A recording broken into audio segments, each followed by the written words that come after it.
yes. We're back with VancouverReal. My name is Mike Zaremba, and I'm here with my brother Andy. Hey. And of course, Omid behind the scenes and doing our editing from Omega Point. And today we have a really interesting guest, someone who we connected with just kind of coincidentally by having our float center here in Gastown of Vancouver, BC. And so we opened up in May of 2013. And then about a month later, we see this shop pop up. You know, I've been pumped about this podcast all week long. I've been texting Mike like, "Did you get him? Did you get him? He's gonna come. I want him on the show. He's got to be on." Yeah. No, So I'm today, honored to be on. Yeah. Today we have Red, also known as Red One. Yes. And he is from the group Rascalz, who have been a Vancouver hip hop group for how many years now? Man, I think our first record came out in like 92. I was 91, 92. I was listening Wow. to some things this week. That was before high school, actually. And actually, yeah, for me, like it brought me right back to high school. Yeah. And Juno nominated, you know. Juno winner. You guys won Juno. I was going to ask that too because I was just doing some Wikipedia. So what did you guys win for? What was the category? Best hip hop recording, best album. And what the latest one we won was Song of the Year, and that was just a song, a collaboration we did with Kanon, Waving Flag. Cool. Oh wow. Yeah. Oh, that's so cool. Yeah, we had a big we had a version with a lot of Canadian artists. Oh right, I heard that version. Did a remix for That's it. That's so cool. So obviously Red is our guest today. And he actually even turned the Juno down. Sorry to cut you off. No, go ahead. Yeah, we actually we've won enough Junos to the point where actually our very first Juno we gave it back because at you that gave it back. Yeah, we didn't accept it. We were just like, you were rebelling. Pretty much. No, why though? Why? In the I name read about of hip this hop. online a little bit. Yeah, in the name of hip hop. You know, it was like not just hip hop. In urban music, reggae, R&B, all that. Like at the time when we had won the Juno, so it was like they had the Juno weekend, and you know it starts on the Friday, the Saturday, where it's just mostly like parties or meet and greets and stuff like that. But how they were doing it was they would give out certain awards on the Saturday night at the Juno dinner. Okay. And then on the Sunday would be the Junos, and then they'd actually have the televised part and the whole show. Yeah, now, gala. like we've never won a Juno before at this point, and you know we're just an up and coming group. But at this time, hip hop, R&B, like it had taken over country music as the #1 selling genre, and it was just hip hop was just blowing up everywhere. Yeah, everybody, it was just blowing up, and you know. Not to say one form of genre of music or form of music is greater than the other, but at that time we felt like, how can they be giving out awards for best children's instrumentalists and awards like that on the Sunday televised portion of the show, but yet the biggest selling genre of music, they're going to give them out the awards for the reggae, the hip hop, the R&B. Oh, so not all their awards are awarded on television? No. Oh, so what they do is because it's like over a weekend, so they give some out at this. They have this big dinner with all the nominees and all the labels, and it's like this huge dinner, and they hand out some awards on the Saturday. Okay. And then everyone gets dressed up. There's the red carpet thing and the big award thing on the Sunday. And just for people who don't know, the Junos are kind of like, because they also do television and film as well for Junos, right? Is it just music? No, just music. Okay, so Junos are like the Grammys for Canada. Basically.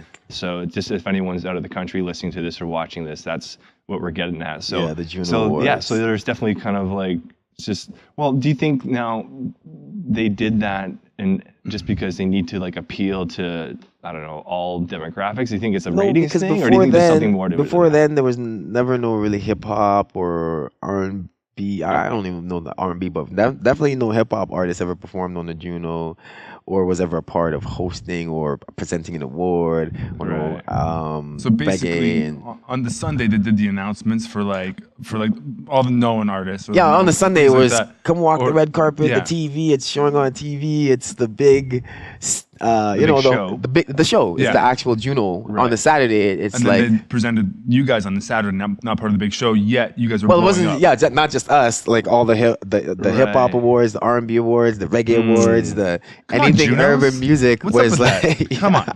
So it was kind of like it was an honor at the same time, but it almost felt like, you know, it was just kind of like some token award because I couldn't understand how the #1 selling music at the time is not getting like it's.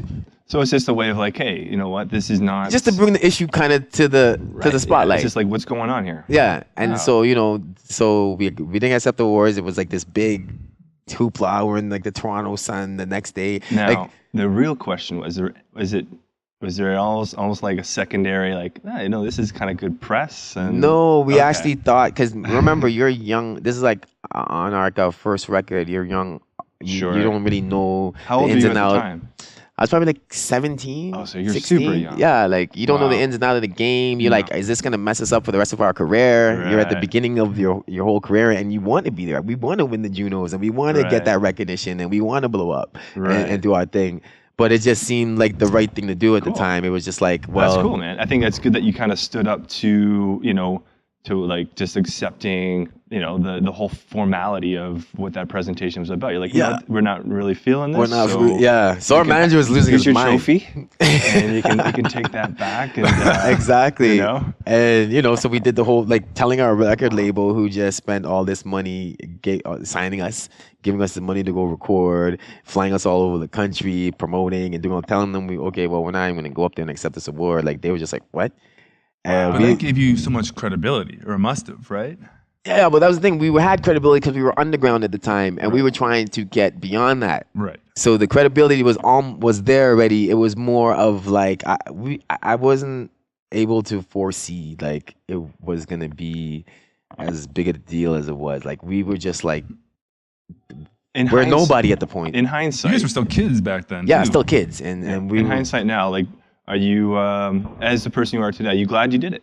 Well, yeah, because the very next year, when we put out our new album, we had a song called Northern Touch, and on that song, we happened to have like a bunch of rappers from Toronto, some from Vancouver, from like, you know, so it kind of, that song kind of brought the east and west of the hip hop scene together. Yeah. And it was a great song to be performing because it was like it wasn't really about us, and that song wasn't just us up there saying, okay, well, we got what we want, now we get to perform. It was like it seemed like the whole hip hop community at the time, the Shocklayers, the Cardinals, the Chaos wasn't on that one, but the Checkmate Thrust, all these guys didn't have record deals at the point we did this song. And right after that song, you know, they all got their record deals. And really, that's really cool. I was going to ask, like, what was the inspiration behind that song? Because that's a very famous Canadian hip hop song. Because it brought the two coasts together, and it blew up. It was like a #1 song. It was actually big in the States too, I think. Like, I was going to school in the States. Like there were guys on my team on a football team that would actually listen to that, and they really liked that song. So we won the Juno for that one too.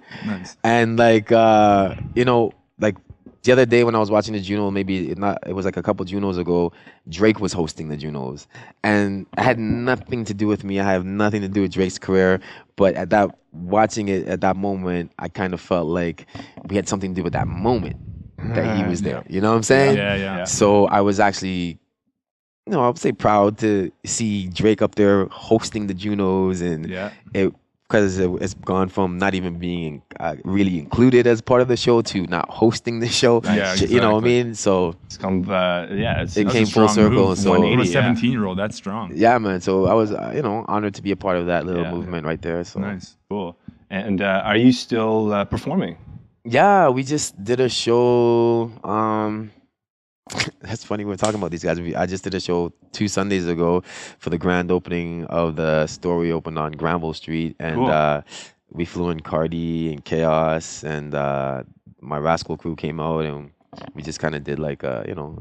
So you just opened a second Red Med on Granville? No. This one, it's a Canna Clinic. I'm just partners with them, but gotcha. I keep Red Med as my one little unique boutique shop kind of thing. You know? Yeah. So that's the other part of this story a little bit is you know, a Canadian hip hop artist from Vancouver. Where were you born? You were born in Vancouver? Or where are you from originally? No, I'm actually born in the States. I moved out here when I was like 4 years old. Went to elementary school here. Cool. Went to high school, bit of college here. Like I'm Vancouver bred. Yeah, and you're still here too. Which is really cool. You know, that's the thing with doing the music thing. They've always wanted us to move out to Toronto. Our label even I got it like, we had apartments in Toronto, but like I would only be out there for when I had to do stuff out there. But I'd always come home because when you open your window and you look outside and you're just seeing more buildings and no mountains and no. It's just we're from Mississauga. That's where we grew up, and obviously just the outside of Toronto. And once we moved west, and you kind of just you get to see like, oh, this is also a part of Canada. This is pretty awesome. No, I love Toronto. It's like one of my favorite cities in the world. But when I wake up in the morning and I look outside, I want to see the mountains. You know what I'm saying? For sure. It's a little different. And when you see something that large and the ocean, everything, it's a constant humbling reminder of nature's right there, and it's cool to be kind of this unique size of metropolis, but immersed and just engulfed by the nature. That's the thing. Some of my friends, we always talk about, like, literally, and especially around this time of year, you have a choice of, do I want to go biking, rollerblading? Do I want to go climb the mountain, do the grind? Do I want to actually drive up to Whistler and ski on the glacier right now? Do I want to go canoeing? Do I want to go? Or do you want to go get stuck in the 401 for 3 hours? Yeah. There's just so much to do indoors and outdoors out here. I just love it. So, Yeah, no, it's true, man. Very cool. So, so now, so we opened up in May of 2013, and about a month later, Red opened up his shop, Red Med, which is a medical marijuana dispensary. Yeah. And it was cool because we were starting. Is this like this? It was like kids in the neighborhood. It's like we're like neighbors, and we're like, hey, what's up? We just moved here too. Can we play with you? No, it's dope. Because we're actually a year. So you guys are a year this month. We just right? finished a year. Yeah. Nice. Yeah. We're a year next month. So exactly. Yeah. So congratulations, man. Congratulations. A year in. It's hard to get a year. Absolutely, it's still going. Congrats. No, it's all good. To get through that first year, it's felt fast, but also like well, for us, I mean, we had a lot of hurdles and stumbling blocks getting this place open, just because of what we do. The tanks themselves are completely unregulated, so we actually had to work with the health department to get them regulated. Wow, yeah. So we had a lot of hurdles to get over before we could actually open up. But I can even imagine some of the hurdles that you would have had to get over. Yeah, it's kind of rough. You know, you have to. I had to sit down with a lot of lawyers. Go through a lot of regulations, applications, and you know, you want to do your due diligence. So, you know, you want to talk to the city, you want to talk to the officials. Yeah, you want to speak to everybody. You got to do it right. If you don't follow the steps, someone's gonna get you. You'll get snagged somewhere. For sure. And then that's why we had to find the right doctor, because you know, when you come to our spot, we have like a doctor that works with us, and you know, we just had to find the right doctor and just the right scenario, and also the right people. It's like, you know, when you're working with people, a lot of times, if the partnership isn't right, it's like the business isn't right. Exactly. Chemistry. So I had to find people are the business, right? Pretty much, you know. So and the staff, like, you have to, you know. So I have a really wonderful staff. Like, I'm really happy to be working with the people. Lots of attractive women. Yeah, but not only that, they're really nice. Like, they're super genuinely nice. Really nice people. And they care about what they're doing and the service they're providing. You know what I mean? No, they're really and cool. They provide it with a smile, and that's the one thing I really wanted. Like, you know, I've been around to a few dispensaries in the city before I had mine, and that was the one thing, like, I noticed. It was just like, you know, you'd go to these places and, you know, you have to sit there and wait, and they'll tell you, okay, you can go in the back now. Like, go in the back now.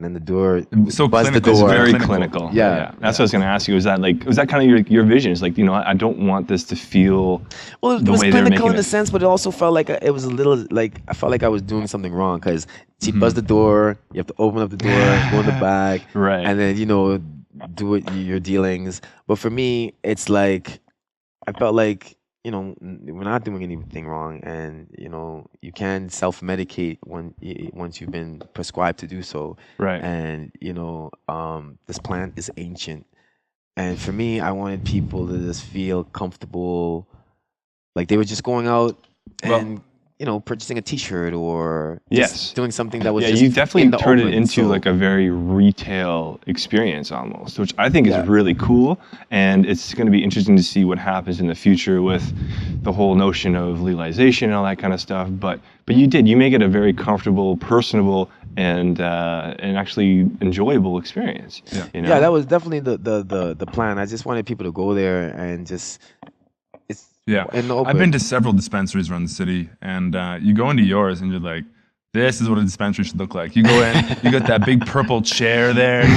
Well, the throne. We call it the throne. Sorry, it's a throne. Yeah. Well, when you get a hip hop artist opening a dispensary, yeah. When you have a hip hop artist opening a dispensary, there was that's what's going to happen. Some kind of style. You get red med happening. That's exactly. That's what's happening. And the purple throne is like, I was of the mind frame of, I wanted people to feel like, they're being treated like royalty or just being treated well. So, I wanted the first thing they do when they signed up was to sit on a throne to have their picture taken. Yep.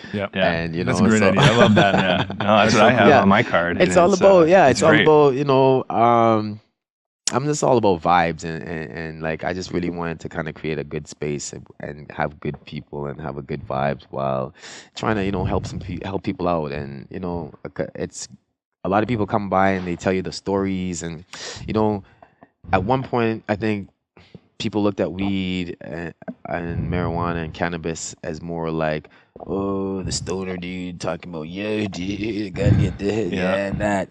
But I think it really changed when you had guys like Dr. Sanjay Gupta, who's the CNN, the doctor, medical CNN, representative, and he was also tapped by Obama to be the Surgeon General of America. Oh, really? Yeah, he turned it down, but he was when Obama was making his first. So an extremely credible guy. Yeah, when he goes on and says, I have a candidate, I'm turning 180 degrees on what I've said before about marijuana. That was huge. And and you see the stories now. It's the soccer moms and the hockey dads, and they're talking about the benefits that they're getting for their children who are sick and who've tried all these medicines and who've tried this, and it's the people who can't smoke and they want to maybe just eat or try the oils, and they're putting the oils on like just things they've gotten on their skin from like the sun, and they're falling off, things like that. Or the burns and the topicals, and they're rubbing it on their wounds, and like you hear like literally every day I get 10, 20, 30, 40 stories, and it's just like, wow, it makes you feel like you're doing something good at the same time. Talk about a plant that was like freaking demonized to class 1, like heroin and cocaine. That's like, crazy. Come on. And it's healing things that Western medicine can't heal. And that's not to put Western medicine down in any way, shape, or form, but it's just like, there's definitely a lot of politics happening here when this thing is is doing what it's doing and actually being demonized for 60, 70, but you 80 have years. so many elements coming at you. Like you have, because something is so useful, that grows so wild. You have like the hemp industry. You have like the hemp from it, the different ropes and the clothes and the fabrics. Yeah. So then you have food, remember America is built on on a cotton industry, right? And that cotton industry became so big, these plantations, and so have their lobbyists, and so from that side, then you have the pharmaceutical side, which is probably 10 times as big as the cotton industry, and then you have these massive lobbyists saying, no, this one little tree is gonna mess up our whole program over here. Yeah. This isn't good for our business. This isn't good for our business. And then you have like, okay, well, you have these departments where they're trying to eradicate these drugs, and there's not that many people back in when they were doing this.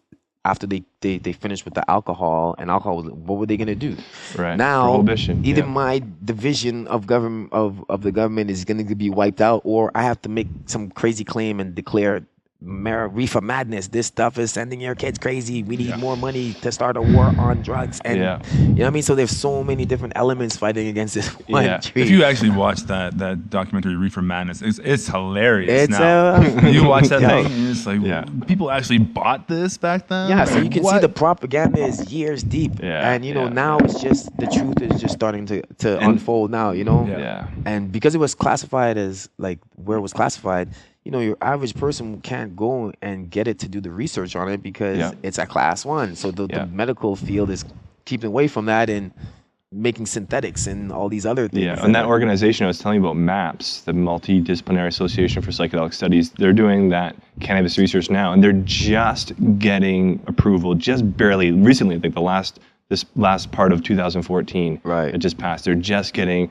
approval to start doing these studies now. You know, and it took them years in denial after denial. Yeah. And the cool thing is, like, this plant, despite all those factors you were talking about, all that crap, all that resistance to go through, it's so good. It's still blasting through everything. And it grows everywhere. There's Afghani, there's Mexican, there's African, there's Canadian, there's American. Dude, they grow it outdoors, like wherever. With no help, it'll still be, so they know it's something that they can't stop. They can make hempcrete out of it. They can build homes out of it. You can eat it. Hemp hearts are like one of the most nutritional superfoods you can get, you know? And the edible aspect of it is really, I think, where this is all going. In the future, it seems like it's like, because down in the States, in like Colorado, once they have like where they've legalized it fully, the edible aspect of it, like from the drinks, because a lot of people, they're sick, they don't necessarily want to smoke. Smoking anything is not necessary. Yeah, you're inhaling, burning plant matter. That's not good for your lungs. By eating it, you're going to get the health benefits of it. You're also getting the health benefits of it, and getting the all aspects and benefits from the plant. And and there's a strain, that strain they were using, it's called Charlotte's Web.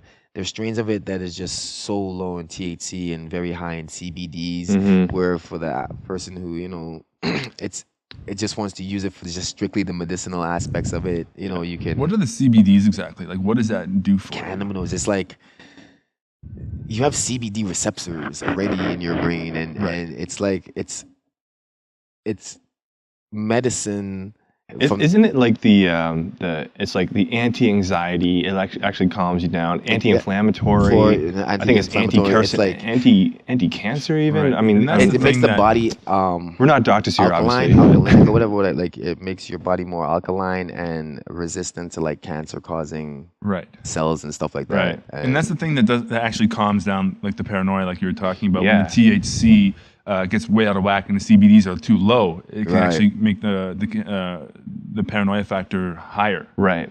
So, but I think, and over the last decades and decades and generations of all the breeding that's happening now, they were always trying to pump up more THC, less CBD, but now CBD, the health benefits and the medicinal benefits of CBD are really coming. Like the research is coming out. It's coming out. And so like, okay, let's bring these up, especially for the medicinal standpoint. Yeah. So now there's plants and strains that they're actually growing, and they're trying to like crossbreed to get the lowest amount of THC, the highest amount of CBD. Have you tried any strains like that personally? Yeah, I haven't tried the strains. I've tried extracts from it. Like I've tried some of the oils and the tinctures and different things that are just high in CBD, like from the Charlotte's Web. And so are they psychoactive at all?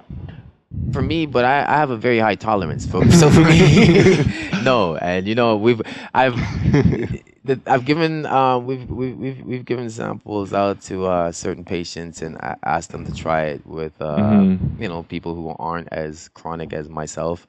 And from what I find, it's like some of them are still more the THC's in there, so you can feel it get a little bit more mellow, and others are just like more medium. But I haven't found anyone to say there's like zero effect. Right. But I've had you can dilute it down to the point where it's like minute. Yeah. It's not going to influence. Like you can go on through your day basically completely fine, and it's not going to impair you. But you're still getting a good dose of the what you need, the sprays and the tinctures and stuff like that. So it's crazy where it's going, because like I was talking this to someone the other day. I'm from the era when I was in high school.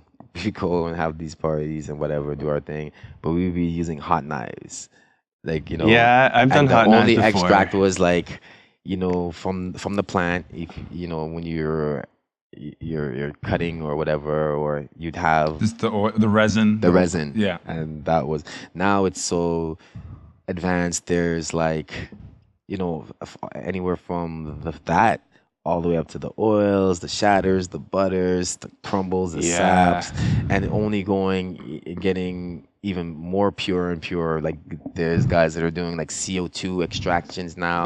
With, I don't even know what that is. Yeah, they're just basically kind of just extracting everything, the resin, and leaving back all the plant matter, chlorophyll, all that stuff. Wow. But, you know, without, you know, trying to use, you know, certain solvents and whatever to get it out, but more like CO2 and more cleaner and pure processing. Well, it's cool because now you're starting to see like these pharmaceutical chemistry applications being applied to it more, and like it's still all natural ways of extracting and stuff like that, but it's getting more and more refined, and like it's going to be fascinating to see where it all really goes. Well, now it's going crazy because now you have now that they have the like a licensing, there's these new licenses you can get in Canada called LP, like a licensed producer. Okay. And with those, you can go as far as getting it, and it'll give you a license to import and export, or you have these like out of the country. Yeah.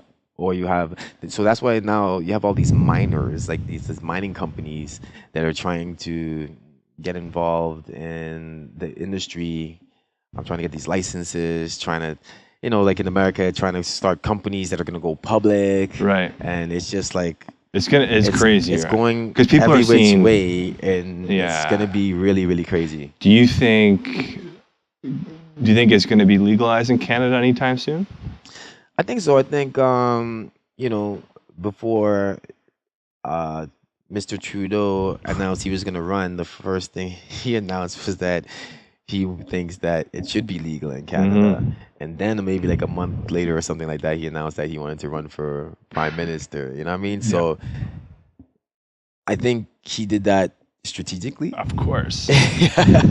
So I'm hoping that, you know, once it all plays out. And also for you, I just hope they all adapt that frame of thought, and, you know, and at the end of the day, whoever wins, you know, will comes to their senses a little bit. Come to their senses and consider, you know, consider the reality of what's really going on around this, you know, versus the perceptions and the whatever's lies that have been told over the last 70 years, you know.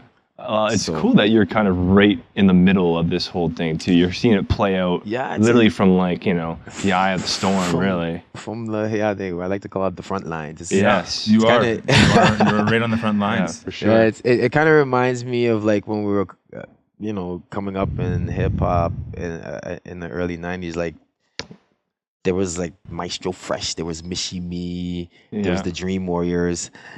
I'm sure there was a lot of other groups, but there wasn't really too many really out there that was, you know, getting that attention, that national attention. And, you know, it kind of, doing this kind of feels like, you know, when we got in, it's just, we're on the cusp or the curve real of big. Well, you're positioned so well, and that's, it speaks to your business savvy, recognizing that so early on.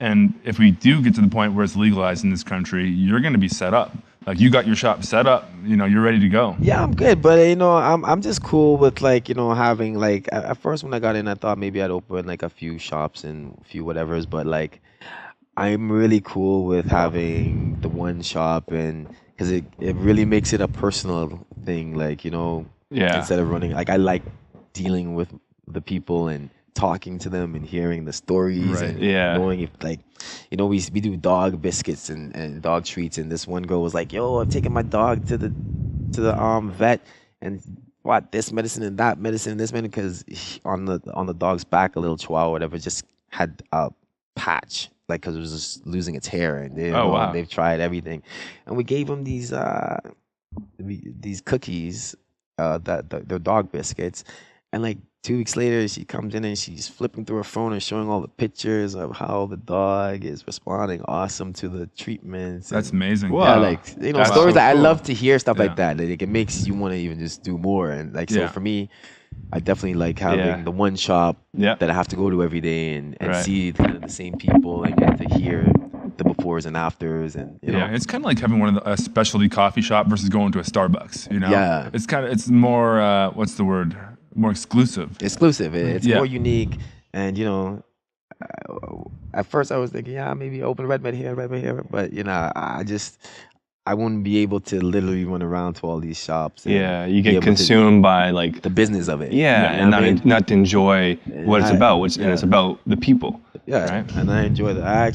I'm really people person. I enjoy the people aspect of things. Do you have a website with blogs and stuff that you would post? The website is red-med.ca. Okay. It's going to come down here in the video. Yeah. So, yeah. So if you guys are interested to check us out or see what any of our products or, want to book an appointment to come see our doctor. And you got a Facebook page as well, right?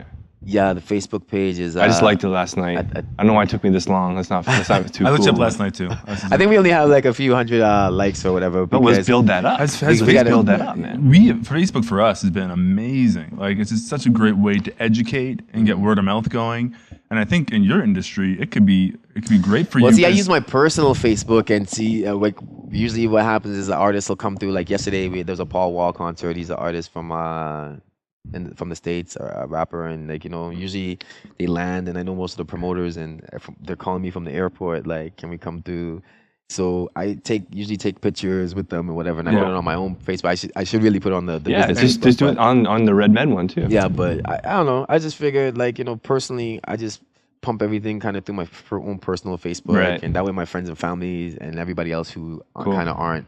Do you have a fan page, or is it? Yeah, like... the business one is more like a fan page. You can like it, like just like it or whatever. But I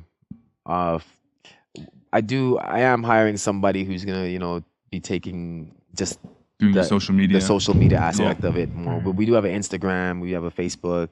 I mean, once you get those things going, you could literally start throwing up a different strain every day, highlight it, say these are the benefits of this strain. And if you put a little bit of advertising money into those posts into your page, you're going to grow quite a big following. And it could be a great tool for you just to educate people and say, like, this is what it's all about and why it's good for you. I actually do have to get on my internet game a little bit. Remember, I'm old school. I still smoke joints. I don't smoke keep it simple. Yeah, I just keep it simple, And maybe you don't need to do that. No, I do actually need to do it. But I'm from I'm just old school, so I'm not really that internet savvy. Yeah, a little bit. I gotta get Facebook's easy. Half an hour tutorial, you'll be a pro. Yeah. No, actually, I can work with the Facebook. It's just I don't have an Instagram account. Me personally, I don't have a Twitter. There's so many things you can do. There's so many different things. I'm just like, how do I need to give them my Facebook, my phone number, my email, my Twitter, it's true. Instagram, Did you guys hear? I don't know if this is true or not. Maybe Omed, you heard about this, but Facebook put something up. The last update that they did on the phone. Yeah, I know. Basically, you agree, if you did this update on your phone for Facebook, you agree they can activate your microphone and listen to you whenever you're posting something. Is it true? Yeah. What they do is they record, like, the idea is, so you have the TV on or something. Yes, right. And you're listening to like a show, and then they target you for, that's what they say. Want to know target you for advertising. They want to know. That's what it's all about. Like, when you go on YouTube, you watch 4 or 5 videos of I'm deleting my Facebook account today. Well, no, that's the app for the phone that you. So they want to hear like what show you're listening to or the music you're listening to in the background or whatever. And what this is what their excuse is. Okay, so if Facebook has the ability to control your phone from wherever their headquarters are and decide let's listen or not listen. Mm-hmm. Yeah, who else has this? And by the way, they have these things are like. This is like a spy machine. You can't open this thing up. They can turn on the microphone when you don't even know it's on. They can turn on your camera. They know where you are all the time. Like the GPS is always on. No, they know where you are. I keep my GPS location on off. I'm a paranoid but they can turn that on. Like they can control your whole phone apparently. Yeah. It's ridiculous. Well, here's the thing though. As I was saying, on YouTube, you watch like 4 or 5 videos of like a gameplay replay or whatever. Now YouTube knows that you like that kind of stuff. Now they keep sending you that kind of stuff. So it's a marketing strategy. But then at the end of the day, if NSA, if CIA, or if any agency asks them to, so this is Mike or this is Omid, I want information on him, they have to give it. Oh, well, that's what this whole NSA thing is all about. They have to give it. As far as I understand, in Canada, the big players like the Rogers and the Bells and whatever, they give over your information and get paid for it Yeah, that's to the government. Yeah. Like they pay them for every like they've given them like millions of like whoever they ask for, and they pay them every time. I mean, it's impossible, but we're and Joe Rogan says this all the time. We are losing our privacy. I mean, it's gone. I think privacy is gone. It is gone. There is no privacy. You know, and so that's just the nature of the game. But you know what? It's also gone for everybody. So now that's why you're seeing all these like kind of scandals come up and false truths come up and like, hey, that's not what you said last week, you know, on someone that was like filming you on Twitter. Well, look you know at what I mean? poor old Rob Ford, man. He got. Oh, they gave it to him bad, man. Yeah. I Really mean, bad. he obviously did some not so great things, but we all make mistakes. Actually, for that reason alone is why I actually like Rob Ford, because, you know, I feel like He did own it. he owned it after a while. But, you know, I feel like everybody's out there, even those guys who are up there in those for sure. parliament seats and those Senate seats and those everybody's got a government vice, seats, right? and they all drink or they do whatever, they party or They're whatever not- they're doing. But, you know, they coming down on Rob Ford for what he's doing. We definitely know the government are not enlightened beings. They're not Buddhas. Definitely. And they're human beings like everybody else. And, you know, I think everyone needs to give everyone a little bit some compassion and some slack. And, you know, we're all in this crazy world and life together, man. Yeah, and, man. you know, so, I mean, sure, spy. If you got to spy. But you know what? Like, why don't we be progressive? Why don't we, like, work towards, you know, the greater problems that we're having and isolate those and identify those and attack them, you know? We're backwards. A guy like Edward Snowden goes and reveals to us, this is the madness that's going on, people. Yeah. You know, They want him for treason. They want to kill him, or he can't even come back. Like, shouldn't that be applauded? Yeah.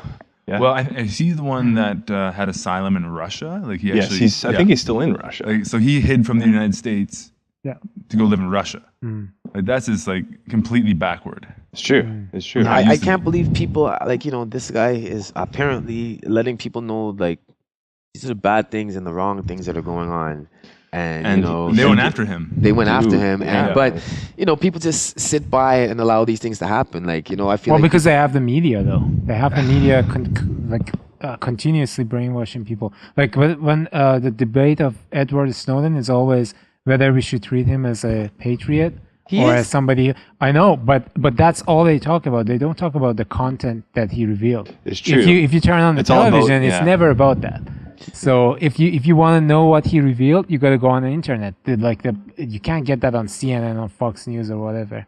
Yeah. So, that's what you're saying. I agree with you. You know, everyone is losing their privacy, not just everybody, but everybody. And so I think, you know, that is also a big help for change. A friend of mine made a good point. He said, like, well, if they look into what you're doing and then they find you're doing, you're using marijuana or you're doing this or you're doing that. Well, if everybody's doing that, what are they going to do? Arrest everybody? Exactly. You know? I mean, who cares? I mean, we're not talking about serious crimes here, and maybe that's actually a good thing. So they're going after like serious, hard criminals, like that have done terrible, terrible things, and maybe that's what it should be used for. Well, that's what the city of Vancouver, their stance is. Like, you know, the mayor and the chief of police, and they've all went on, well, not the mayor, but a city representative and a police rep, they've went on and saying, listen, man, you know, we don't have the time and the resources to waste. Exactly. There's too many people. Too many people and these petty things. Yeah. So is that kind of like you were kind of saying before, like it's this weird gray area, but it's not worth it to go and address this because it's not a problem. Yeah. You know, like these. But the only thing where it could come in the future, let's say Red One wants to run for mayor of Vancouver. Right. And I would vote for you if you did. I would be like first in line. I'd be petitioning neighborhoods to be like, Red has to become mayor. But you know, then they just go back into your history and be like, all right, let's just check his archives here and find something, and then like, you know, so we still got another generation to go before it's like fully like okay, because like you gotta remember like when I was younger, and that's kind of when I really. Well, you know, besides the 70s or whatever, but when I was in high school and, you know, there was like groups like Cypress Hill and all these other groups and Snoop Dogg and talking about weed, that's when amongst my peers, I seen that it became a really popular thing because those were the most popular groups of the time, like the Cypress Hills and the Snoop Dogg's and the Dr. Dre Chronic, and you know what I'm saying? So hip hop, I think, also helped make it like a wider accepted thing. Definitely did. It brought it into the mainstream. Oh, right? big time. Right, and we're only at the point where our oldest, like, you know, well, there's older hip hop guys, but like Jay-Z and those guys, they're in their 40s and stuff like that. So, you know, and the rappers before them, I know, you know, they're like, you know, I guess in their 50s and 60s, but there'll be a point where, you know, maybe like Jay-Z and those guys are in their like 60s. Or, yeah, I mean, it'll be a point. And they're going to be the ones that are making the rules, or the people that they have influence are going to be the people who are in power now, so right? the guys now that have been influenced by this great, not just hip hop, rock, That's all this. really true. That's a great point. Yeah, have been influenced by this. Those guys, their kids now are coming up, and it's it'll make it more acceptable because we're unveiling these lies that have been taught to us since we've been a kid, you know? And it's like, okay, so if you go and try weed, you're like, wow, actually it's fucking amazing. You know? 10 years from now. 10 years from now, you're gonna have this group of people, our age group, basically moving up and taking, setting the rules or changing the rules. Changing the rules. Yeah. And so like I think like because the youth of today, I think they're on like, you know, I think they're a lot smarter. They have like when I was in high school, there was like we had computer class. Like we'd go to a room with a couple computers and have computer class. You share one. Yeah, or share one. Now, like, you know, I think when you sign up to school, they probably give you tablets as part of your... I think they do. As part of your tuition, they give you like an iPad. That's like part of... Like West Van schools are doing that, I think. I see my little kids, my homies, they're like 2-year-olds and 3-year-olds. They go my daughter's the same way. Pull up their app. She's awesome on that thing. Yeah, and so the world is... Like, you know, you have to buy encyclopedias. Like, dudes would show up at my house asking us if you want to buy encyclopedias. Yeah. Just like now, it's just at your fingertips. So I think it's gonna be a lot harder to deceive. I think because there's so much people out there that are actually trying to get that truth out there. So when they're tossing their lies, you have people fighting against that propaganda. And what you're talking about too is just the internet and how powerful the internet is. Super powerful. It's a revealer, right? You can't hide information anymore. You can't. So I'm thinking 10 years from now, it's over. Yeah, I agree. It's going to be super fascinating. Like a lot of, I forget who said this, but something along the lines of, old policies or policy change and policy reform mostly happens when, people start going to the grave or retiring. So like when generations pass on, you know what I mean? And the next generation comes into play. That's probably the greatest catalyst for change, really, because before the internet, now it's Twitter.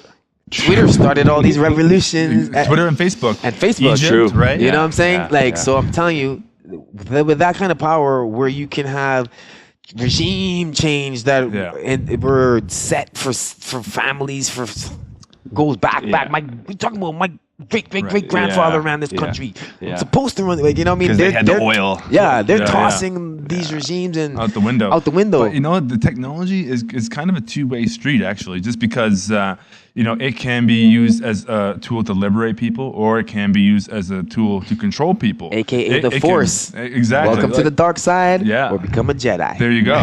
You know Let's all become Jedis, people. Listen to Red. Become a Jedi. Yeah. The internet is literally the Force. Exactly. But, in the Ukraine, when they had that big revolution, the people were uprising and they tossed their government out.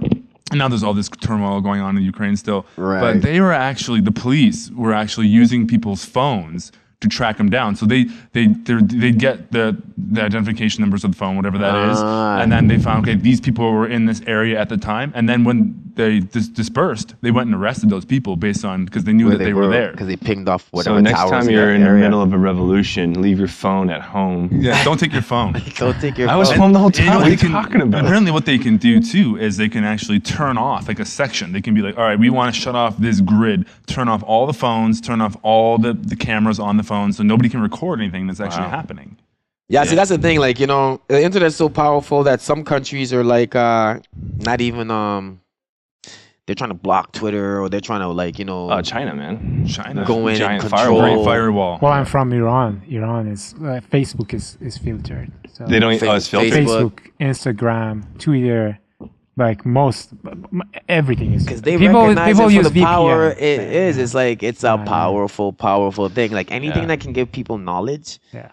Like, the powers that be depend a lot on the people staying dumb and distracted. So therefore, definitely. it's like, that's why they have all this like paparazzi stupidness and they love it and all this or whatever. Oh, the mass media, the nonsense. media. How do you fed deal all with the time, right? paparazzi, Red?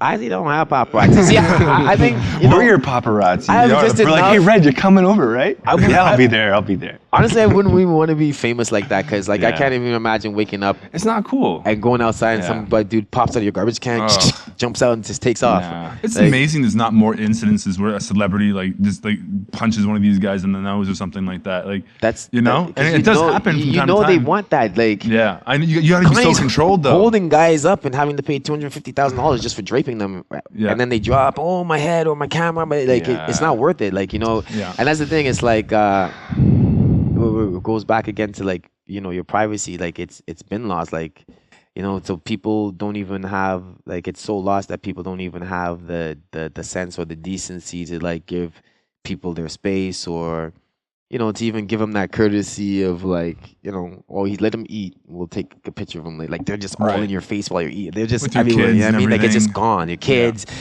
The more like crazy the gross. situation, the more they want to be all up in it. You know what I Yeah. mean? It's so gross. So Yeah. yeah, Yeah. definitely. The force does have its bad side Dark and its side. good side. Let me ask you this then: which way do you think it's going to go? Do you think the government, well, whatever, it's going to become a mechanism of control or a mechanism to liberate people? Which way do you think it's going to go? I think it's gonna be so liberating that the government is gonna have to take control of it somehow. Somebody was actually just telling me the other day there's gonna be two internets now. The one there's gonna be the internet, like the highway for dudes who people want to pay, and they'll control. They could be able to get stuff faster, like, and that's gonna basically be all the companies and all these other guys. They'll kind of control that, and then they'll do the regular internet where you can kind of get just stuff at it like a slower kind of Right. steady Right. pace. Yeah, But That's That a kinda makes net sense. neutrality.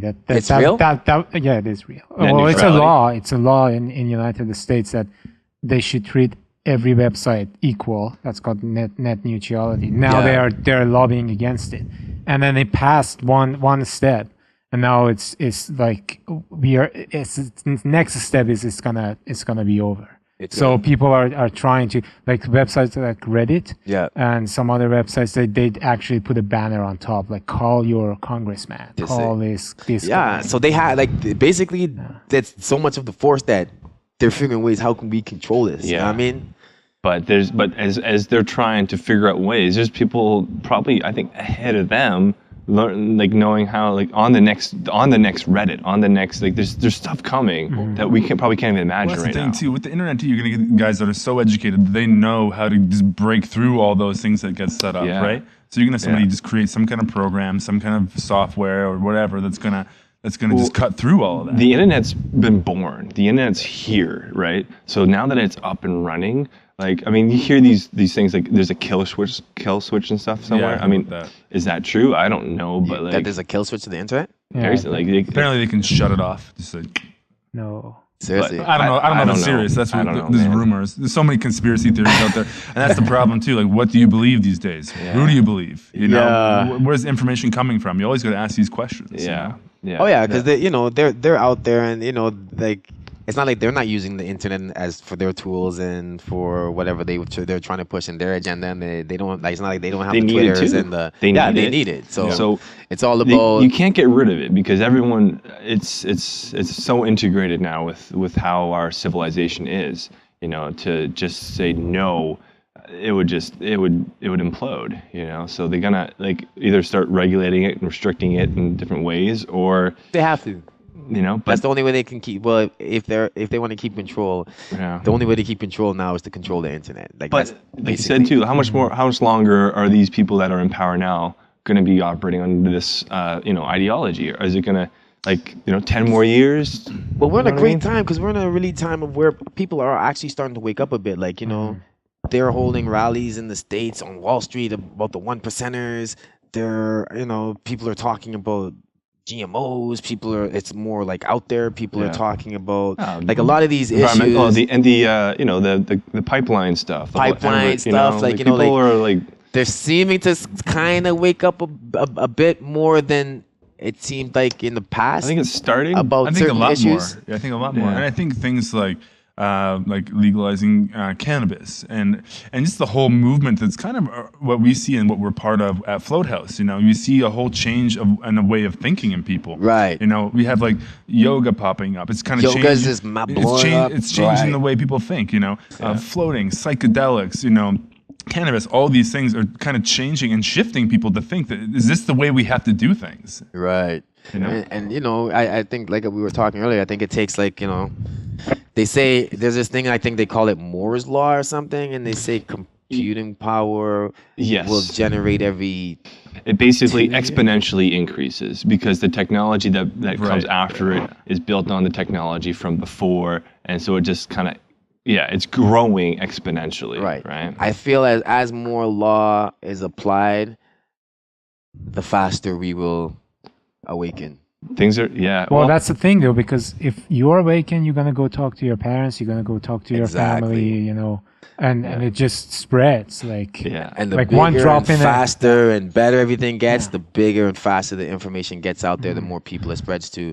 It's like I saw they have like these things where villages in Africa, like there's computers are now so if we're buying them for like $300, you could buy a computer, a desktop for $300 at some store. So now it's just it's gotten down to the point where now you're getting people in the villages, they have access to the internet, and that's crazy. And that's where you really start, and that's why all these issues are happening in like these more repressed countries, and you know what I'm saying, because they're the truth is starting to drip in. And they're like, hey, this is bullshit. Why am I walking around with no shoes on and starving and uneducated? But they're still smart enough to know this isn't right. Something's wrong here. And so the more we get, the more it grows, the more it's like when you have a dam and we gotta leave. And then finally it's just. You know what I mean? So I say in about the next 10 years, we're going to see a lot of... see the dam burst. The dam burst and a lot of change in thought and how people go about things. And, organic foods and... Well, it's like that idea of like the 100th monkey. You know that theory? Yeah. How basically once like the tipping point is reached in people, then one monkey will go over to the watering hole, and then like a couple will stray over, and then once that certain tipping point hits, then the whole herd goes over. Right. Or troop. I don't think monkeys are part of a herd, but it's that idea though. Monkey. Yeah, well, it's how evolution works, right? So you're forced as a species to step forward. So the fish had to step out of the ocean because it was pushed. And that's the cool thing too, man. Like we're still part of this natural process. Like the human being is part of nature as well. Like we're following these natural processes, but we're living it as it's happening. And now we're bringing in these technology forms, which are like expressions of us coming through our whole cyclical nature of what we are, and it's just I don't know. Like I bet you, like people are able to identify the trends, and like these predictors are probably, there's probably going to be validity to what they're saying. Yeah. So sorry to cut you off. So then, and this, sorry to take it all the way over there. Take it. No. Do you think it gets to the point where the computer gets so smart and we create Skynet? Yeah, that it has its own moment. It's aha moment. It's epiphany. Like, wait a sec, is that the moment when is that a possibility? I think it definitely is a possibility, or is it that we will merge with it? Maybe that is the thing. We will merge with it. Well, we kind of are merging with it right now. As you can see what we have on our face and what we carry with our bodies. How long is it until that becomes part of your body? No, there's guys with implants right now. Because I'll be watching TED and I'll be watching this other website called what's that website? Oh man, I can't remember right now. I have it on my computer, but they have a lot of movies and a lot of not movies but documentaries about stuff. And there's guys right now that have implants in their hand, and they're controlling these prototype computers that they've built. And like he walks into his house and it's, hi, you're home, and all the lights turn on and. It sets the whole house to whatever he wants. Like puts his music on, makes his temperature the way he wants it. Like, but it's all implanted into his hand. So and we already know they're trying to come up with like stuff you can put on your head and just look at your TV and control your games or. You know what? Caleb just posted something the other day about you can actually fly a jet now with your brain, just from your thoughts. You can put this thing, it looks like an EEG on your head. With all these sensors, and you can basically fly a plane now just by thinking about which way to go. What about the I don't know. exoskeletons? Then See, they have the exactly. exoskeletons. I So want once an you're a exoskeleton. part and they can I don't know. make it part of your body, and then they have these exoskeletons, like you're literally gonna become, I think, Bionic.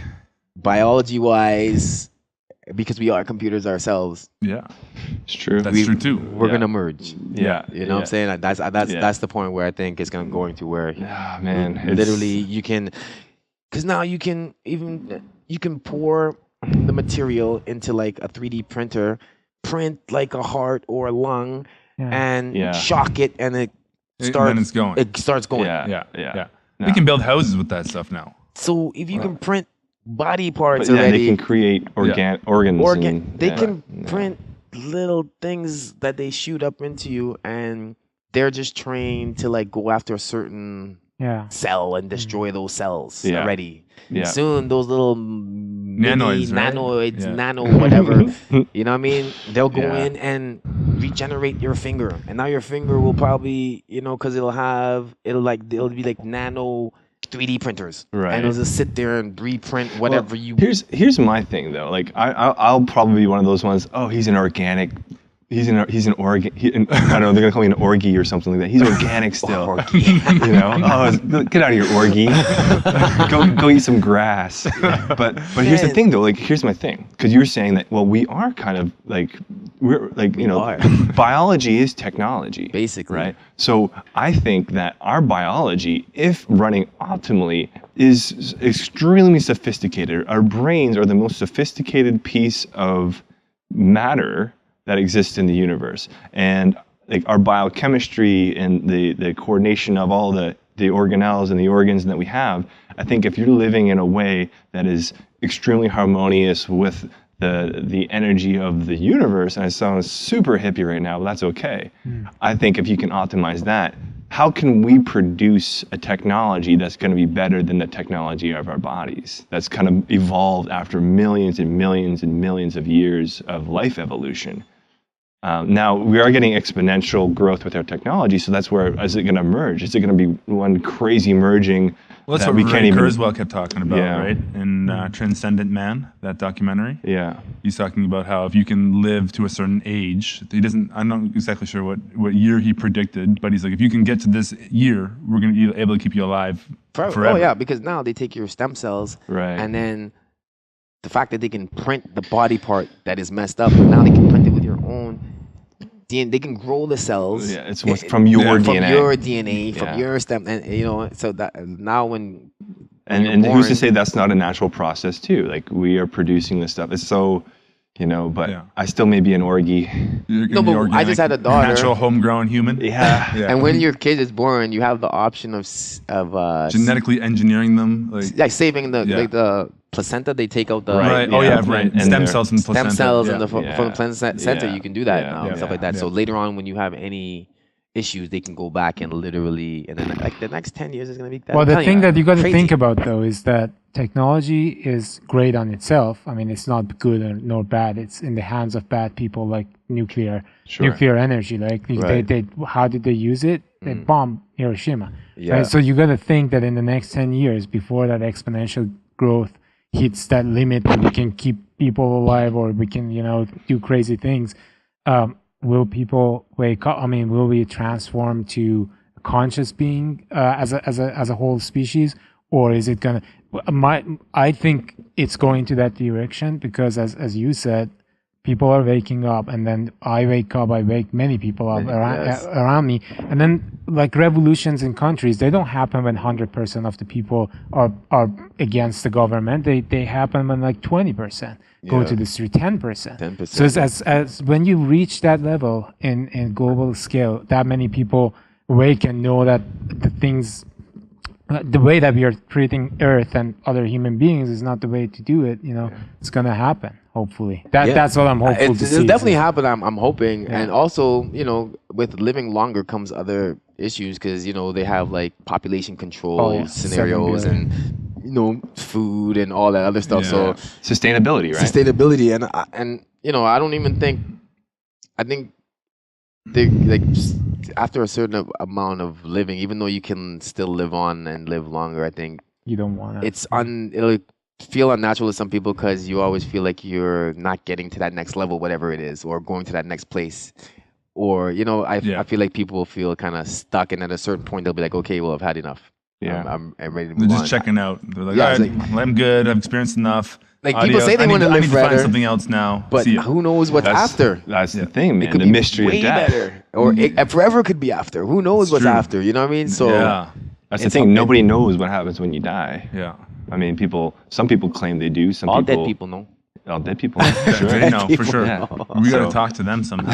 How do we do that? Internet, help us out. Yeah, How do we right. contact dead Seance. people? Yeah. I'm sure they'll find a way.